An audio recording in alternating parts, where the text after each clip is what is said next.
Hey everyone, I am Kim Hansen. I want to go live. I went live in my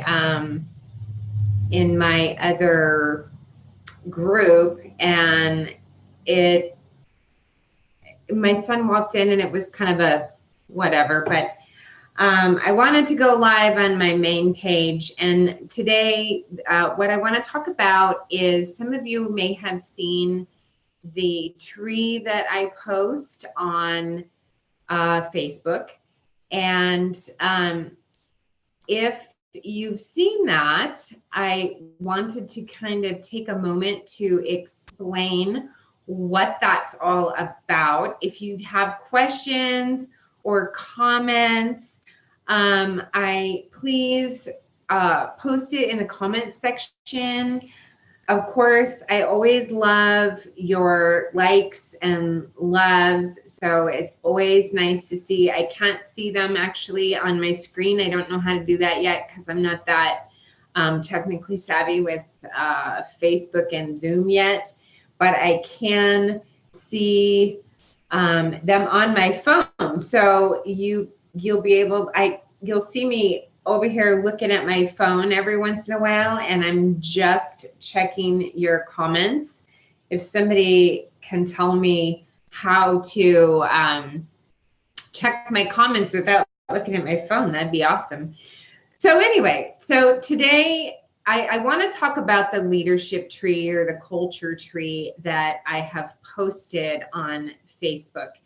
And there is a thinking that culture is the key to employee retention, customer loyalty, and profitability. And in my opinion, and it's just my opinion, you guys, I think it's sort of a top-down thinking. And we really need to be thinking bottom-up thinking. And what I mean by that is a lot of the times when I go in and I coach with somebody, they will talk about an idea or a vision that they have in mind of what they want this salon to be, or if it's a hairdresser, maybe you have a vision of what you want the salon that you want to work in. Or if you're not in the industry at all, maybe you have a vision of what you want a business to look like, and you have this vision in your mind, and that's the culture. That culture is generally that vision that lives in this dream that we have that we want to create. So but how do you get there? How do you get to that vision? And that's what I want to talk about today. So I am going to do a screen share here, and I'm going to share my tree with you. And that way you can get a little bit of a visual on the tree. Hang on. All right, so here's my tree, and it says thriving salons water their roots. So if you see at the very top of this tree, you have some flowers, and you have your leaves and your branches, and all of this is branching out, and it's beautiful and it's flourishing, right? And that's like, even when we plant a tree or we plant a plant, sometimes we'll plant this little tiny plant and it's not that flourishing tree. How do you get that plant to grow? You water the roots, you feed the roots, you fertilize the roots. If you don't fertilize and water the roots, what happens? Your plant dies, right? So when we start with thinking about culture, we're starting from the top. What we really want to do is we want to start from the bottom, And we want to, that's fine to have that vision. Everybody has that dream. Everybody has that goal. But how do you get from point A to point B? And so in a healthy culture, and you think about most people in a healthy culture, they want a team all working together to build success for the company, right? And if in turn the company has success and the company thrives, then what happens?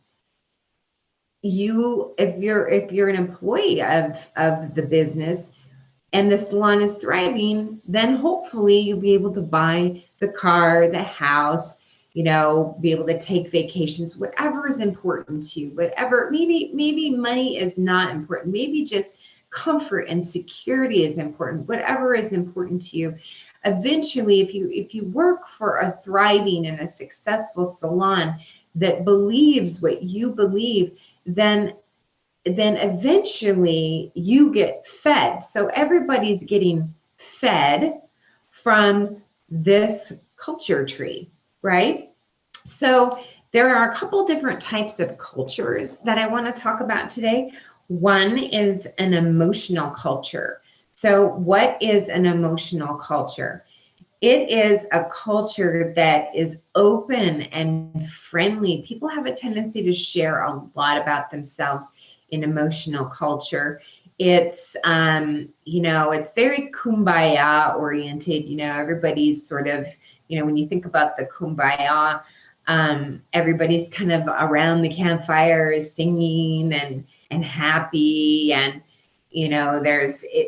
it's very emotionally driven and connection to everybody in the salon, clients and employees, managers, team leads, salon owner. Everybody is very equal in the salon. The other one is a creative culture. So what is a creative culture? When I think about these salons and I think about this culture, they're innovative, they're experimental. A lot of times they're owned by educators and highly creative people.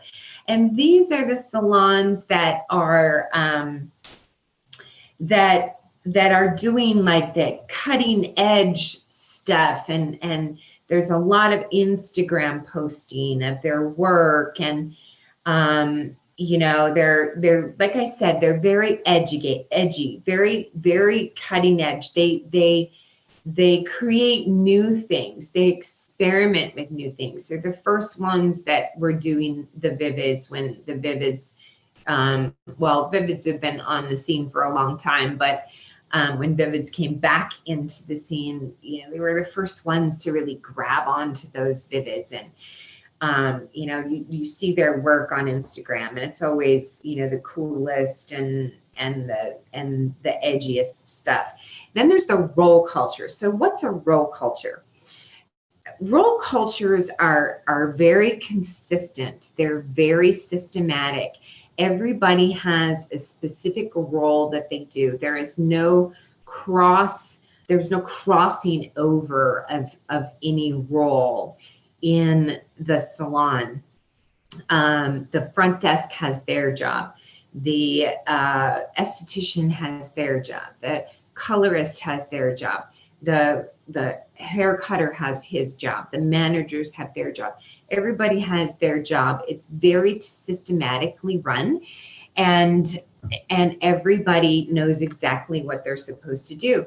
And then there's an achievement culture.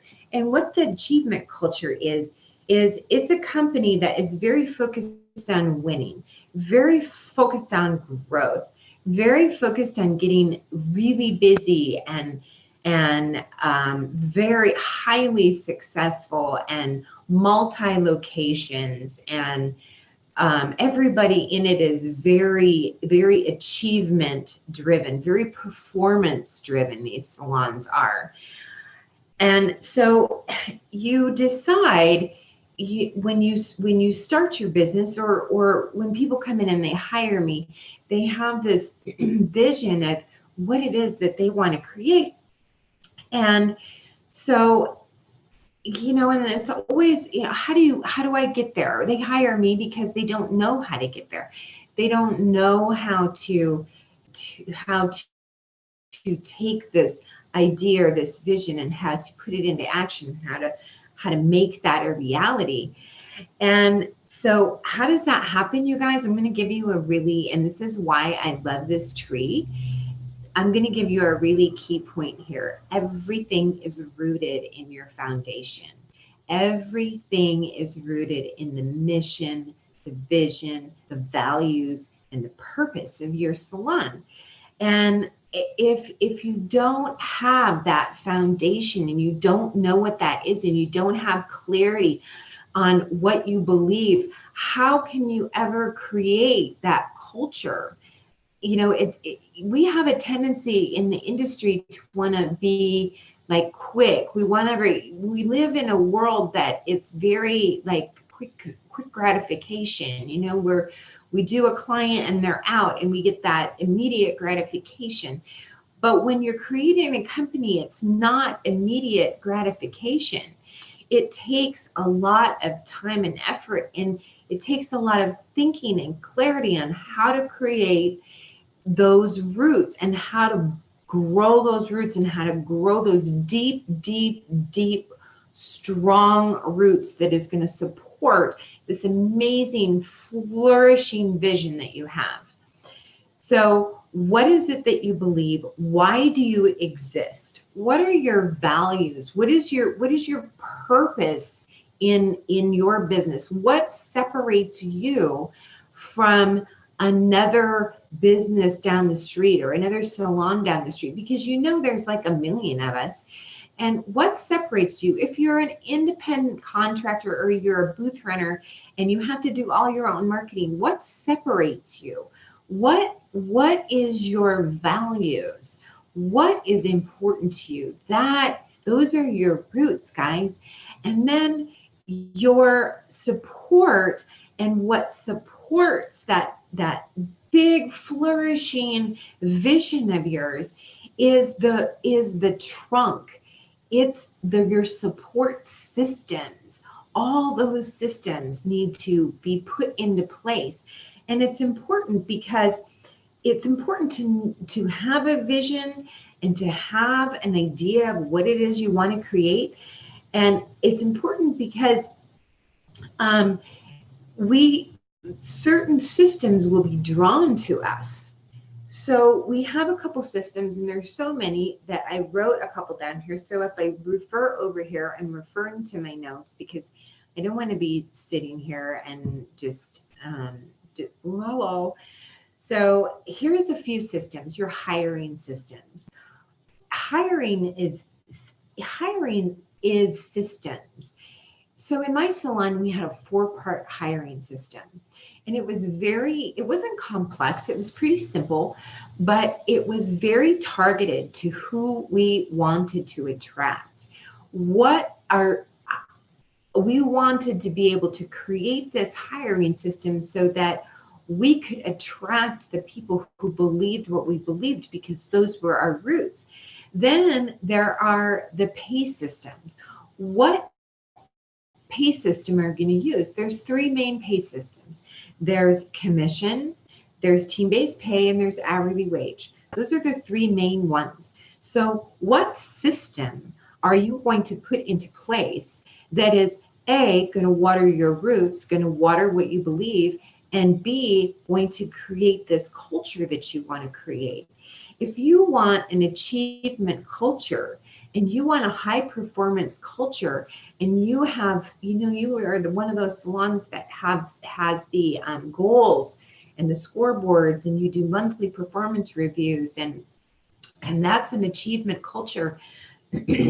What pay system are you going to put into place that is going to support that flourishing culture and deepen those roots of what you believe in?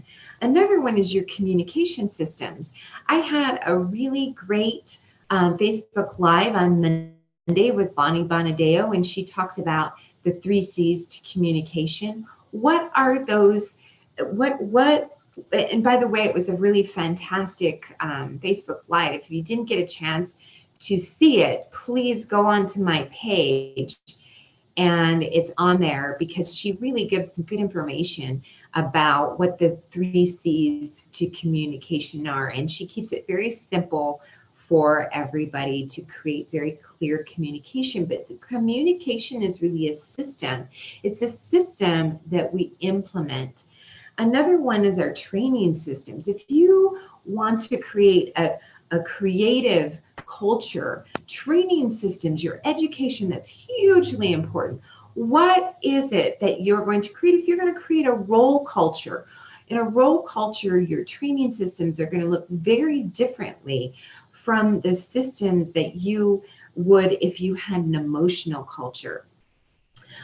Your retail systems, your front desk systems, your motivation systems. Most people don't think of motivation as a system, but guys, motivation is a system.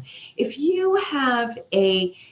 want to create an emotional culture and you want to put in a motivational system in place, team bonding nights are important. Having the team come over to your house and making dinner and having poker nights are important. Movie nights with your team is important. That's all important in creating an emotional culture. And if you have, say, a creative culture, maybe your education systems are part of your motivational culture. Another system is your service systems. It's that service wheel that a lot of you have probably seen. What does that service wheel look like that's going to support your mission, values, vision, and purpose? What is that? How is that going to support that? And how is it going to grow and flourish the culture that you want? Another one is your referral systems. Another one is your pricing systems. A lot of people don't think about a pricing system as a system, but it is a system, you guys. So if you have a creative culture, or you want a creative culture, your pricing system, you might want to have a pricing system that's a little bit higher than your competition, because you're highly educated, you're highly edgy, you're going to attract those people that are like you, that believe what you believe. So those are your systems. Now, you also have to have measurable growth. So how do you measure growth? There's only 2 ways, ultimately, to measure growth. You'll have a lot of companies that come in, and they are a lot of business and educational industry businesses. I'm not going to mention any names, but they will have all these different numbers, and they'll have, what is your retention number? What is your pre-book number? And they have all these different numbers that they want you to track, but ultimately only 2 numbers drive a business. Those 2 numbers are your average ticket and your client count. How many people that actually come into your business and pay you cash, or pay you a credit card, or whatever, however they pay you, how many people come in and actually do business in your business? How many people a month?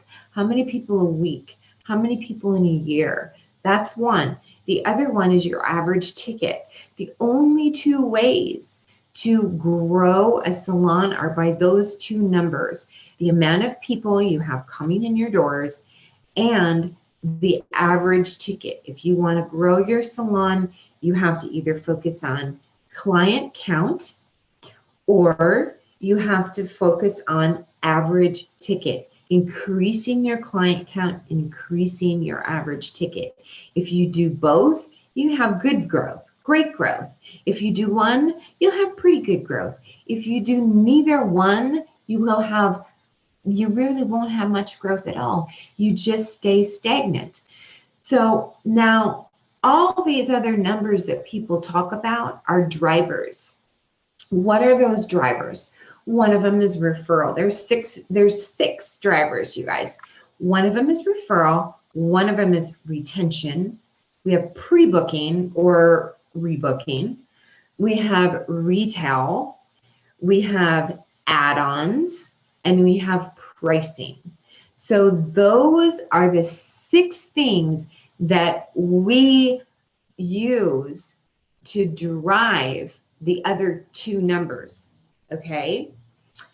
So let's say we want to increase our average ticket. What of those six drivers do we really look at to increase your average ticket? Well, one of them is probably pricing. Another one is probably add-ons. And another one is probably retail. Now, if we want to increase the client count, which of the six drivers do we focus on to increase client count? One is referrals, one is retention, and one is rebooking or pre-booking. So it's important to know these things because these are how we measure our growth. So what blooms, what we see blooming and what gives it vibrancy is the fact that we can actually point to a number, and it's important to always to have a starting point. Where do we start? Where is your baseline if you have no baseline? So if you're not measuring numbers today and you have no performance reviews, you have to start somewhere. So right now today, where are your numbers? That is your baseline. Then where are you going to go? Where are you going to grow to? A goal is a dream with a deadline. That's all a goal is. That is all it is. It's a goal with a deadline. And when we have no deadline, there is no sense of urgency. So if we measure our growth with a deadline attached to it, with specific action that we need to take or that our team needs to take, then we begin to have that flourishing growth.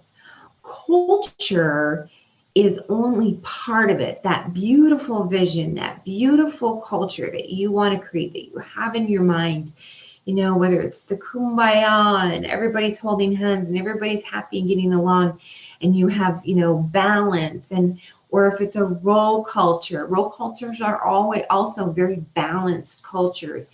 Whatever that culture, whatever that vision is that you have in your mind, we have to be able to measure the growth, because if we can't measure the growth, how are people going to know if they're growing?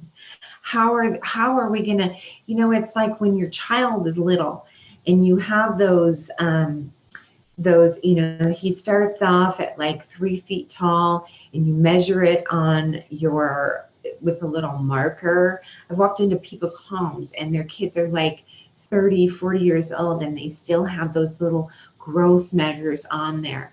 And then, you know, a year later they measure another growth, and a year later they measure another growth. And when you're little, you look up at that and you're like, wow, like, look at how much I've grown. And then, you know, you can be like my son and you can be 6, 7, and then you can think, wow, like I've grown a lot. And these are the years that I really have a lot of growth. This, like, speaking specifically about my monstrous son, he had tons of growth, and I can tell you because we had those little measurement charts on, you know, in the kitchen, and he had this huge growth in the summer between his 8th grade and freshman year. He had like 3 inches of growth. It was crazy. And so we can go back and I can refer back to it now that my younger son is growing, and I can say, oh, Kyle had all this growth between this year and this year. This is really when he sprouted up.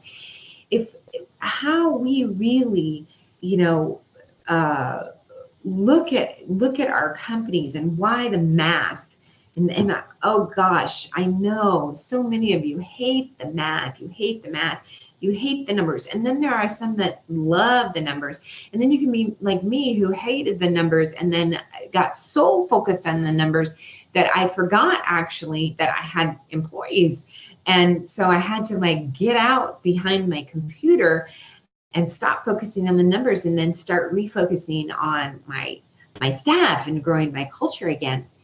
So the point of this tree, you guys, is to really give you a really good, simple visual on how to grow your business, whether it's a salon or whatever it is, whether you're just in a solo suite or a Phoenix and you're just by yourself, or you have a booth runner salon, or whatever it is, salon you have or you work in. This is the key. And the key is to always water the roots. If you go by a tiny little tree and you ignore watering the roots, the tree can't flourish no matter what kind of a vision you have for this tree in your mind. It can't flourish unless you fertilize and water the roots. If poison gets in the roots, what happens? You have to go eradicate the soil.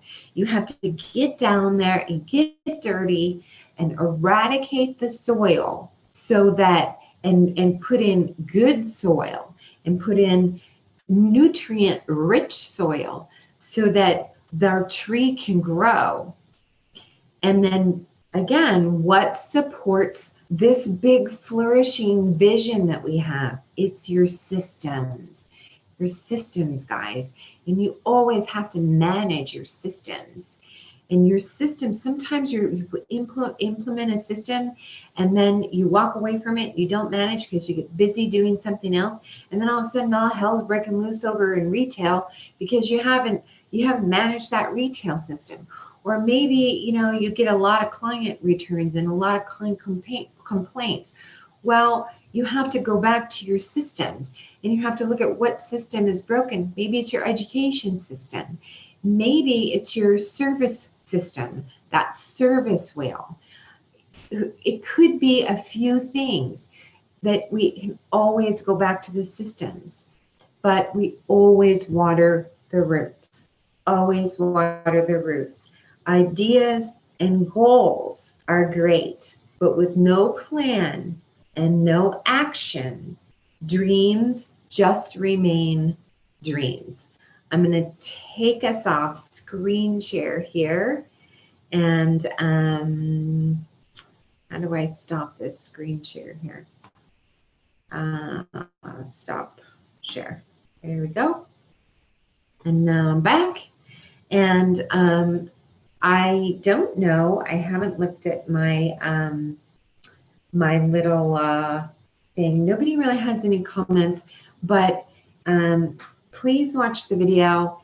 And if you really are interested in really getting focus and clarity around the foundation you want to create, you can always call me. I give 30-minute consultations for free, and it's a phone consultation for 30 minutes.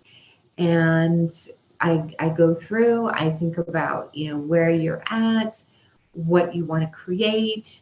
Sometimes I work with brand new businesses. Sometimes I work with businesses that are already in existence. Sometimes I work with broken cultures.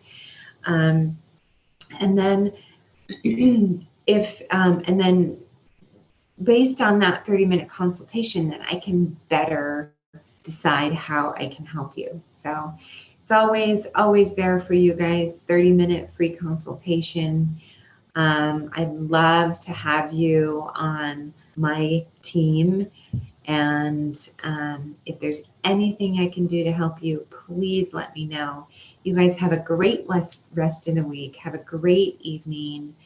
And I'm looking forward to another Facebook Live next week. Bye.